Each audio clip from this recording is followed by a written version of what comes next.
Assalamualaikum warahmatullahi wabarakatuh.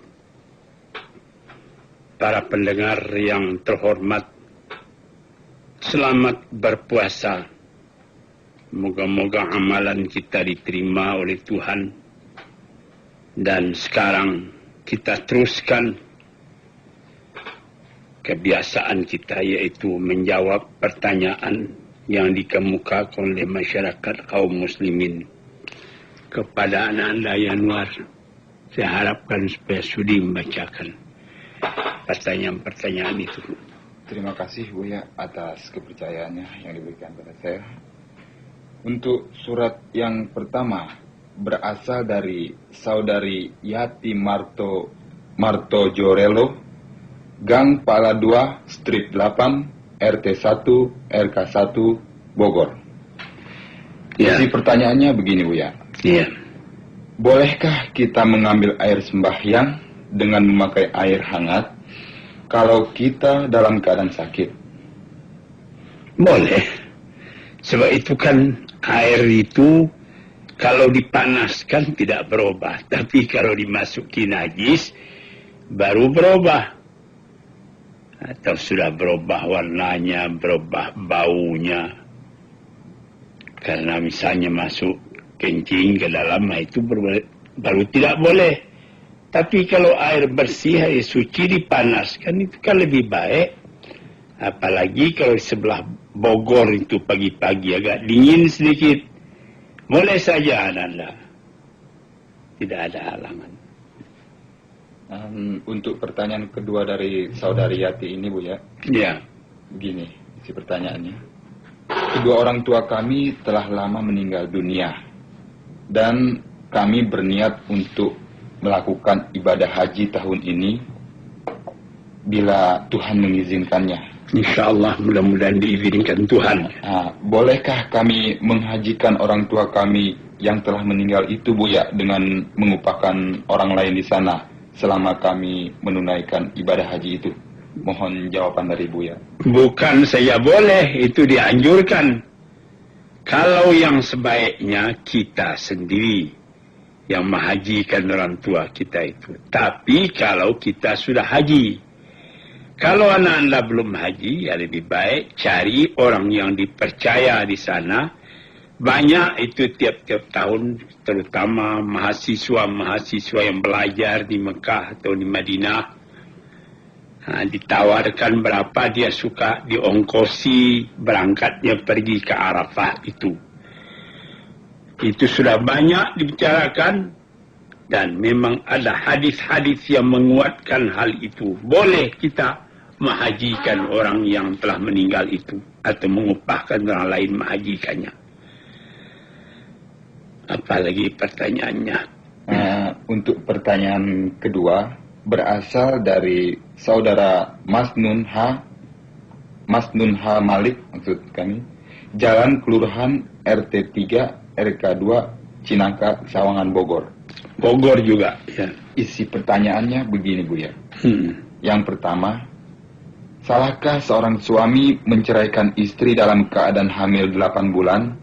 Dan apakah berdosa jika seorang suami itu menceraikan istrinya tanpa salah sedikit pun? Itu pertanyaannya dia. Perkara mentalak itu diambil kepada hukum ialah hak si laki-laki. Bagaimana pepatah, talak bagi si laki-laki, iddah bagi si perempuan. Adapun orang tidak bersalah ditalaknya, itu dia salah, tapi talaknya jatuh juga. Sebab itu kekuasaan mutlak bagi si laki-laki tadi. Cuma oleh karena sekarang ini sudah ada peraturan di negara kita, apatah lagi ada badan P4, kaum ibu, kalau misalnya seorang istri merasa ditalak tidak bersalah, terutama sudah 8 bulan mengandung, itu lebih baik diminta diselesaikan, keruh dijernihkan, kusut diselesaikan. Mudah-mudahan jangan jadi talak. Jadi laki-laki yang mentalak saya istri 8 bulan mengandung, lantas ditalak. Itu laki-laki begitu yang sudah tidak tahu aturan itu. Sekarang kan sudah ada aturan dalam negara kita. Adapun talaknya jatuh, sebab itu hak dia. Perbuatannya itu tercela, memang tercela. Sedangkan tidak bersalah, tidak ditalak saja. Itu ada hadis, inna abghadal halali indallahi at-talaq. Satu perbuatan halal tapi dibenci oleh Allah Ta'ala ialah talak itu. Arti dibenci, tidak disenangi, tetapi talaknya jatuh. Ini ingat. Misalnya dia benci lalu ditalak, ini katakan karena perempuan tak suka itu, lantas talaknya tidak jatuh, itu tidak ada itu, jatuh. Nah, tapi kan sekarang karena ada penyelesaian hakim, atau pengadilan agama dibawa ke sana, dibicarakan baik-baik, kan lebih baik daripada begitu saja. Nah, itu sudah. Untuk pertanyaan kedua dari saudara Masnun ini, Bu ya, iya, masih berkaitan dengan soal perceraian. Gimana pertanyaannya berisi begini, Bu ya. Dalam suatu sidang agama, iya, perceraian di pengadilan agama itu pernah terjadi 1 kali tapi tidak putus. Dan suami tidak mau lagi mengikuti sidang-sidang yang selanjutnya, Bu ya. Apakah itu berarti syah perceraian itu? Iya. Syah itu kan saya sudah katakan, tidak usah diulang 2 kali lagi. Kalau laki-laki itu menceraikan, cuma ada keterangan lain. Kalau sedang marah, ighlaq namanya, pikirannya tertumbuk, senang gelap mata, cerai. Tapi nanti antara 1 jam di belakang dia sudah menyesal. Ini bisa dikadukan lagi kepada pengadilan agama, mungkin itu talaknya dianggap tidak jatuh. Jadi hal ini penyelesaian dengan hakim yang baik sekali soal seperti ini. Jangan diselesaikan berdua saja. Negara kita sudah tambah teratur dengan adanya undang-undang yang demikian itu. Baik, untuk pertanyaan ketiga dari saudari Masnun ini, Bu ya. Iya. Bagaimanakah menurut hukum agama Islam bila bayi yang dikandungan telah lahir dan kini berumur 8 bulan, sedangkan bekas suami tidak pernah sama sekali melihat bayi itu, bahkan juga tidak pernah kirim uang belanja? Mohon jawaban dari Buya. Itu kan sudah ada. Ada taklik ketika kawin. Kalau 6 bulan laki-laki meninggalkan istrinya, tidak memberi nafkah atau zahir atau batin, tidak ada kabar berita, itu perempuan sudah boleh datang kepada pengadilan agama mengadukan halnya. Dan itu tersebut dalam taklik dengan membayar Rp50 katanya. Tapi sekarang Rp50 itu cuma sebutan saja, mungkin bisa berdamai juga barangkali entah berapa ribu membayar. Nah, itu dapat diselesaikan. Bisa bercerai. Ada yang 6 bulan, tidak ada berita. Ada yang lebih lama lagi 2 tahun, ada yang 6 bulan. Ada yang 3 bulan. Nah, itu lihat kepada bunyi taklik. Itu mesti pegang taklik tadi. Begitu, Bu ya? Iya. Jadi untuk pertanyaan kedua telah selesai, Bu ya? Iya. Sekarang pertanyaan ketiga berasal dari saudara Mah Maskun, karyawan PT Arjuna, Kampung Si Baru, Kalimantan Tengah. Kalimantan Tengah. Cukup jauh juga. Iya, Kalimantan Tengah itu Palangkaraya itu pusatnya ya. Ya, betul. Isi pertanyaannya ada 4 buah, Buya. Mm-mm. Yang pertama berisi begini. Buya, Ananda adalah seorang perantauan. Bertempat tinggal di sebuah komplek. Di tempat tinggal saya itu penghuninya tidak berapa banyak, dan kami juga mengadakan sembahyang Jumat, tapi orangnya tidak mencukupi 40 orang, paling-paling 10 atau 15 orang. Apakah syah sembahyang Jumat kami itu, Buya? Hal ini terjadi khilafiyah. Di dalam mazhab Syafi'i baru sah mendirikan satu Jumat kalau cukup orang 40 yang fasih bacaannya dan mustautin menetap di tempat itu. Tetapi di dalam mazhab Imam Malik 17 tidak 40, 17 sudah cukup. Kalau orang sudah cukup 17 orang, itu fasih bacaannya bagus, itu sudah berdiri Jumat. Di dalam kitab Nailul Awtar dikatakannya dengan jelas lagi, asal sudah banyak, itu sudah boleh mendirikan Jumat. Sudah banyak, 6 sudah banyak juga, 7 sudah banyak juga, lebih dari 3 sudah banyak juga. Jadi timbang sajalah sendiri baik-baik. Jangan kita terlalu terikat. Memang banyak. Kalau sekiranya baru 3 orang, tidak usah mendirikan Jumat. Meskipun ada juga mazhab mengatakan sah. Malah yang mengatakan 1 orang berjumat juga boleh katanya. Tapi saya sudah berulang-ulang mengatakan pendapat saya bahwa Jumat itu bagi saya ramai. Jadi bagi saudara di tempat tinggal di Kalimantan Tengah itu, kalau sudah lebih daripada 10 orang, ada harapan lagi akan bertambah. Teruskanlah Jumat itu, jangan dikatakan tidak sah. Karena kalau sekiranya di tempat itu jauh lagi, lebih-lebih kalau seperti di Kalimantan Tengah, selama-lamanya tidak akan ada Jumat nanti. Kalau sekiranya orang 20 sudah hendak juga didirikan. Jadi agama kita ini mudah. Kalau ada mazhab Syafi'i mengatakan 40 tidak bisa, ambil ke mazhab Malik yang 17. Bukan kita namanya oportunis mazhab, tetapi pertimbangan tentang ramainya makhluk.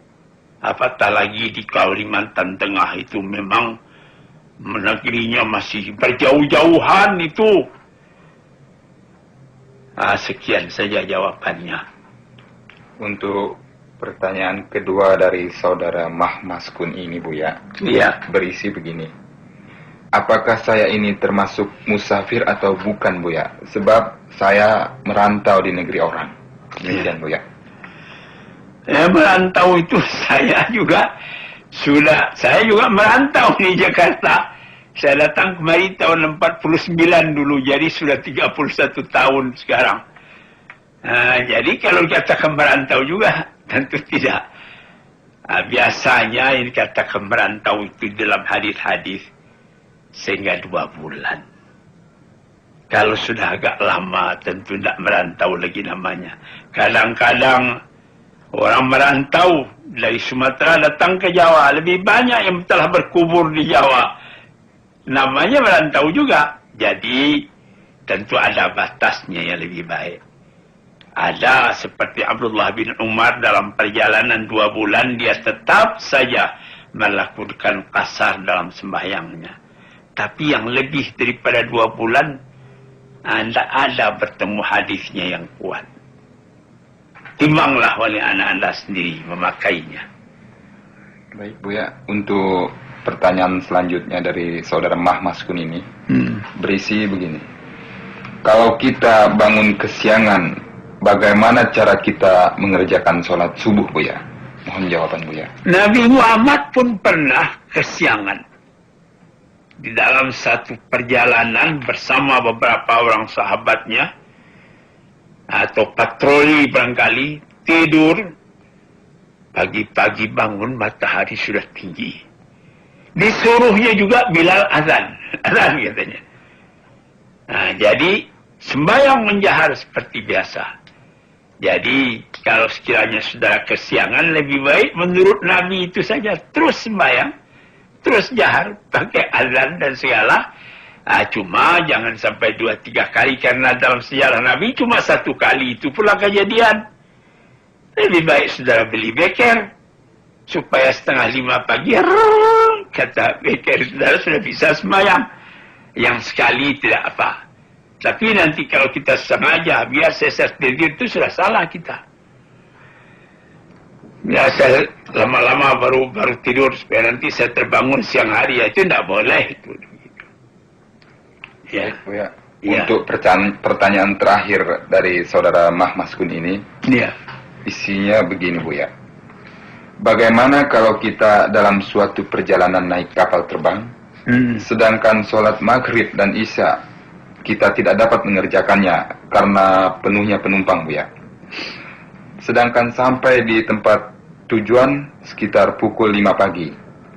Dapatkah sebelum melakukan sholat subuh itu kita kerjakan sembahyang maghrib dan isya kita itu, Buya?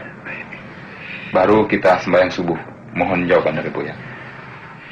Di dalam kapal terbang mudah saja mengerjakan sembahyang itu. Saya sendiri sudah beribu kali naik kapal terbang yang jauh-jauh. Datang maghrib, saya sembahyang. Datang isya, saya sembahyang. Sebab Nabi Muhammad mengatakan, "Idza amartukum bi syai'in fa'tu minhu mastata'tum." Saya ulang sekali lagi. "Idza amartukum bi syai'in fa'tu minhu mastata'tum." Apabila datang perintahku sesuatu perintah, kerjakanlah menurut kondisi dan situasi yang ada pada waktu itu. Waktu maghrib datang, saya di kapal terbang bisa beruduk. Saya beruduk. Lantas saya duduk kembali ke tempat duduk saya. Saya baca Allahu Akbar. Saya ketika rukuk menunduk sedikit. Ketika sujud lebih dalam nunduknya. Itu namanya sekedar kesanggupan kita pada waktu itu kita kerjakan. Ini di dalam mazhab Syafi'i sendiri dikatakan, tidak usah qada lagi. Jadi saudara tidak akan terhalang mengerjakan sembahyang di dalam kapal terbang itu. Jadi demikian, Buya. Iya. Untuk pertanyaan selanjutnya berasal dari Saudara Teguh Winarto dengan alamat Jalan Patimura 12, strip 159, Malang. Di Malang ya, di Malang, Jawa Timur. Isi pertanyaannya ada 2 buah, Buya. Yang pertama, ada orang yang mengatakan berpuasa Rajab itu hukumnya dosa. Apa betul itu, Buya? Nah, puasa bulan Rajab itu untuk melatih diri puasa Ramadan nanti. Puasa Sya'ban juga begitu. Kalau ada yang mengatakan dosa, saudara minta keterangan kepada mengatakan itu. Apa hadisnya? Jadi kalau berdosa haram itu. Haram puasa bulan Rajab. Coba minta. Mana keterangan hadisnya? Kalau tidak ada, tentu tidak bisa membuat fatwa saja sesuka hati. Ajra'ukum alal fatwa, ajra'ukum alal nas. Keberanian kamu membuat fatwa, mengharamkan barang yang halal, itu berani masuk neraka namanya yang begitu itu. Jadi demikian, Bu ya. Untuk pertanyaan yang terakhir dari Saudara Teguh Winarto ini, Bu ya, berisi begini.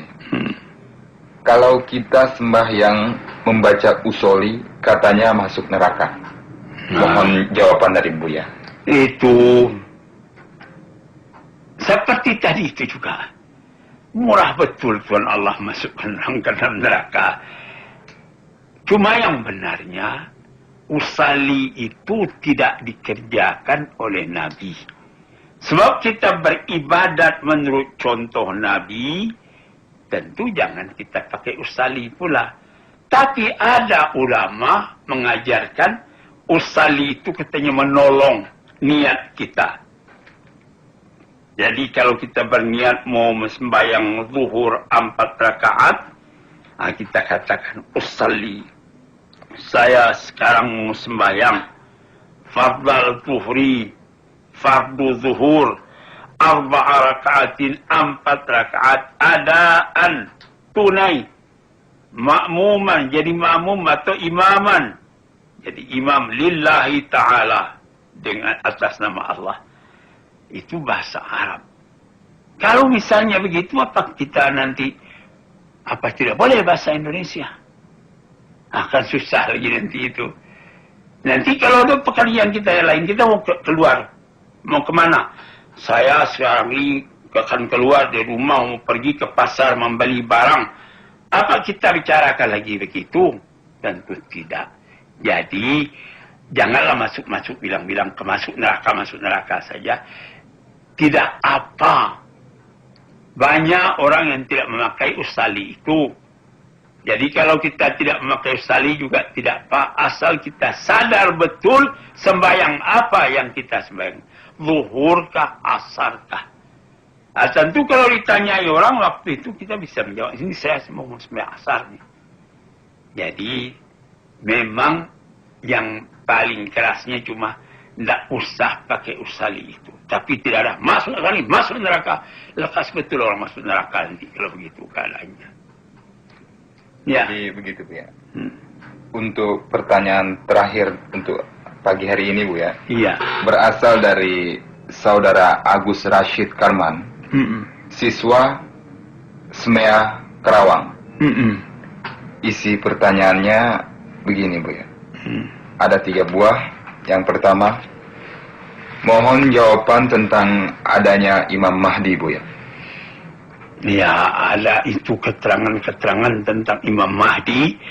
Katanya akan datang di akhir zaman membawa petunjuk. Jadi sudah sebagai kepercayaan. Nah, kalau di Jawa itu namanya Ratu Adil. Kalau di Makassar namanya Karayeng Data. Dia akan membawa keadilan ke muka dunia ini. Memang ada kepercayaan demikian. Tetapi bagi kita, orang penganut faham Ahlus Sunnah wal Jamaah, ini tidak menjadi prinsip kepercayaan.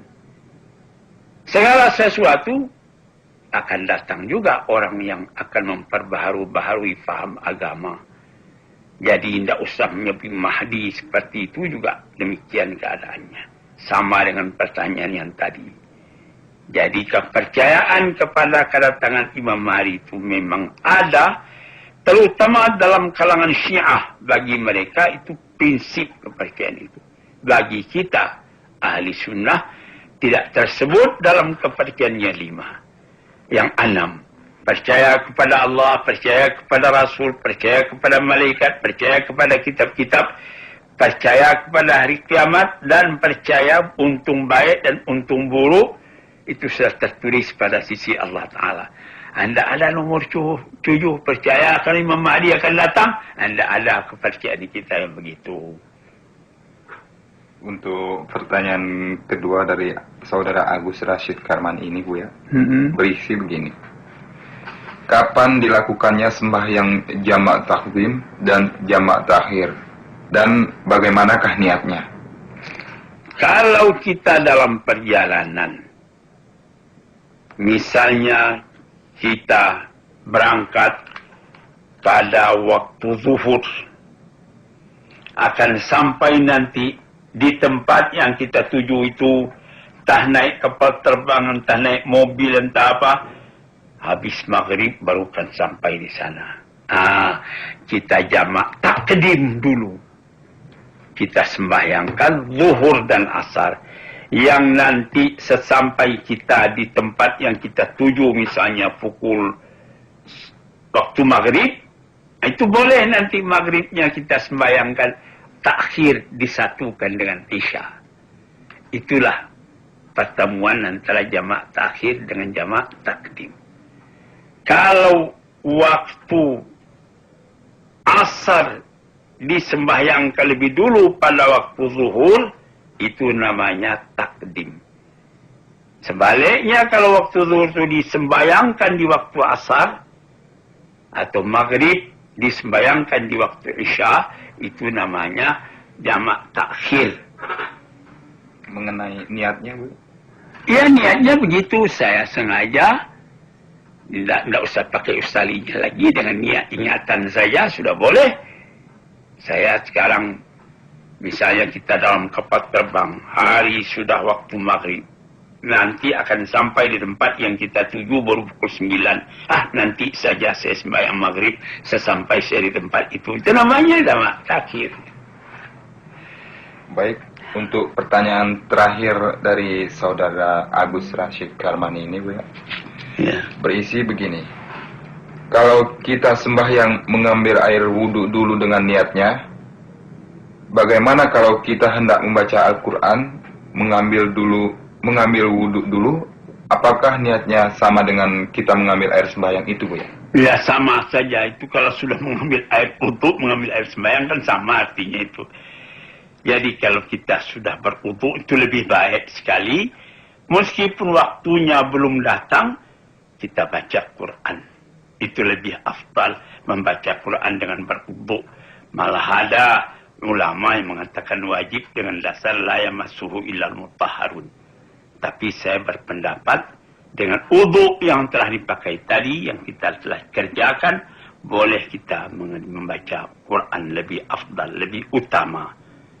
Nanti dengan wudhu itu juga sesudah kita baca Al-Quran 2 juzuk misalnya, kedengaran azan Allahu Akbar, tidak usah ambil wudhu lagi karena wudhu sudah ada.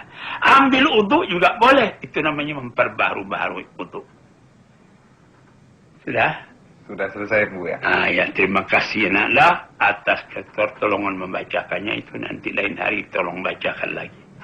Insya Allah, ya. Assalamualaikum warahmatullahi wabarakatuh.